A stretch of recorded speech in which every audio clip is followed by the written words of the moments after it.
ग्वालियर में तीसरे चरण का मतदान जारी है। मध्य प्रदेश विधानसभा अध्यक्ष के बेटे देवेंद्र प्रताप सिंह तोमर भी वोट देने के लिए मतदान केंद्र पहुंचे। वोटिंग के बाद उन्होंने बीजेपी की जीत का दावा किया। उम्मीद मुझे नहीं है, उम्मीद तो पूरी दुनिया को है कि मोदी जी एक बार फिर से भारत के प्रधानमंत्री बने। लेकिन जिस प्रकार का उत्साह मैंने इस चुनाव में लोगों के बीच देखा है कि कई जगह जाना हुआ, वहां उन्होंने कहा अरे नहीं आप क्यों परेशान हो रहे हो, मोदी जी को तो वोट हम दे रहे हैं, मोदी जी की सरकार तो बनी रही है। तो इतिहास में मुझे लगता है ये पहली बार हो रहा है कि सरकार बनाने को लेकर इतना उत्साह है किसी प्रधानमंत्री के लिए।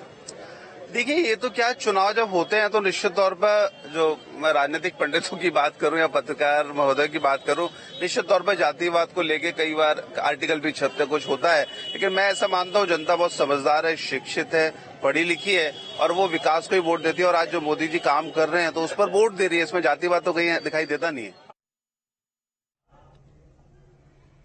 चलिए अब आपको दिखाते हैं ग्राफिक्स के जरिए कि किससे कहां मुकाबला देखने को मिल रहा है। ग्वालियर सीट की बात करें तो भरत सिंह कुशवाहा बीजेपी की तरफ से चुनावी मैदान में, प्रवीण पाठक यहां पर कांग्रेस की तरफ से चुनावी मैदान में।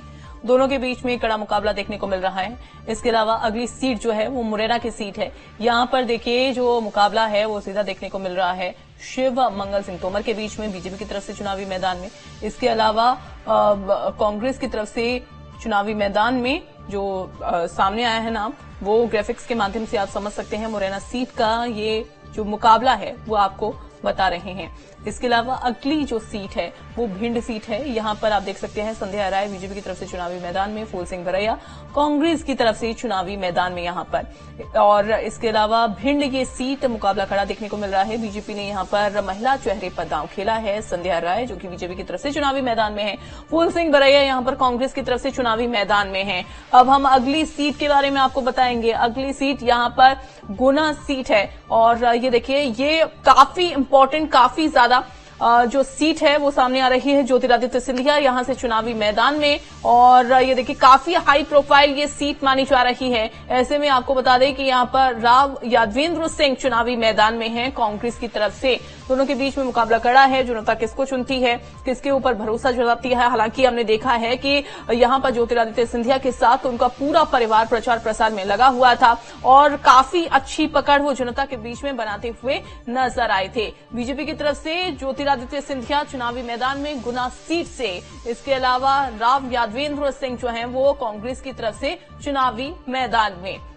इसके अलावा अगली जो सीट है वो अगली सीट है सागर सीट। यहां से आप देखेंगे महिला प्रत्याशी को लता वानखेड़े जो कि बीजेपी की तरफ से चुनावी मैदान में, और चंद्रभूषण सिंह जो कि चुनावी मैदान में यहां पर कांग्रेस की तरफ से उन्हें उतारा गया है।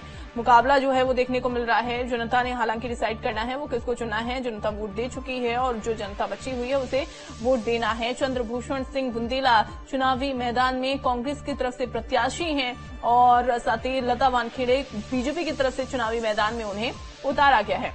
इसके अलावा अगली जो सीट देखिए काफी हाई प्रोफाइल ये सीट, विदिशा ये सीट। यहां से चुनावी मैदान में शिवराज सिंह चौहान हैं, बीजेपी की तरफ से उन्हें चुनावी मैदान में उतारा गया है। इसके अलावा कांग्रेस की तरफ से भी देखिए कांग्रेस की तरफ से चुनावी मैदान में यहां पर उतारे हैं प्रत्याशी भानु प्रताप शर्मा, प्रताप भानु शर्मा, इनको चुनावी मैदान में उतारा है। प्रताप भानु शर्मा को चुनावी मैदान में शिवराज सिंह चौहान के सामने रखा है। मुकाबला कड़ा कितना होना है वो देखते हैं। लेकिन आपको बता दें कि शिवराज सिंह चौहान पूर्व मुख्यमंत्री भी यहां पर मुख्यमंत्री रह चुके हैं। पूर्व मुख्यमंत्री वो रहे। आलोक शर्मा देखिए भोपाल सीट से प्रत्याशी हैं ये बीजेपी के।